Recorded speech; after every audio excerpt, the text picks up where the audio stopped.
BC Forbes പറഞ്ഞൊരു വാചകമുണ്ട്, അസൂയ എന്നതൊരു മെൻ്റൽ ക്യാൻസറാണ് എന്നുള്ളത്.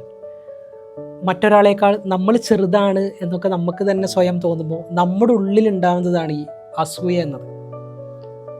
ഞാൻ ചില മനുഷ്യന്മാരെ കണ്ടിട്ടുണ്ട്, അപ്പുറത്തിരിക്കുന്ന ഒരാളോടുള്ള അസൂയ കാരണം അവരെക്കുറിച്ച് ഇല്ലാത്ത കഥകളുണ്ടാക്കി അവരുടെ ഐഡൻറ്റിറ്റി, അവരെന്ന വ്യക്തിയെ നശിപ്പിക്കുക എന്നുള്ളത് അതൊരു തരം എസ്കേപ്പിസമാണ്.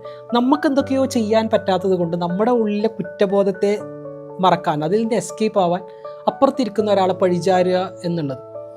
അത് കാരണം ഉണ്ടാകുന്ന ഡാമേജ് എന്താണെന്ന് വെച്ച് കഴിഞ്ഞാൽ അപ്പുറത്തിരിക്കുന്ന ഒരാളുടെ ജീവിതത്തെയോ നമ്മൾ നശിപ്പിക്കുന്നു, അതുപോലെ തന്നെ നമ്മുടെ ജീവിതത്തെയോ നമ്മൾ നശിപ്പിക്കുന്നു എന്നുള്ളതാണ്. നമ്മൾ യഥാർത്ഥത്തിൽ നമ്മുടെ തന്നെ സ്വയം ഇൻഫീരിയോറിറ്റി കോംപ്ലക്സ് കാരണമാണ് ഈ അസൂയ ഉണ്ടാവുന്നത് എന്ന് സ്വയം ബോധ്യമുണ്ടാവുക എന്നുള്ളതാണ് നമുക്കതിൽ നിന്ന് മറികടക്കാനുള്ള ആദ്യത്തെ പടി എന്ന് പറയുന്നത്.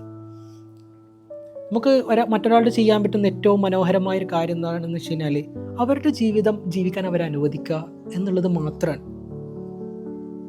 മായ ആംഗ്ലിയോ എന്ന് പറഞ്ഞ വ്യക്തി പറഞ്ഞൊരു വാചകമുണ്ട്, try to be a rainbow in someone else cloud. മറ്റൊരാളുടെ ജീവിതത്തിലെ മഴവില്ലാവാൻ, മറ്റൊരാളുടെ ആകാശത്തിൻ്റെ മഴവില്ലാവാൻ നമുക്ക് കഴിയണം എന്നുള്ളതാണ്. Thank you so much. Keep smiling by heart, not only by lips.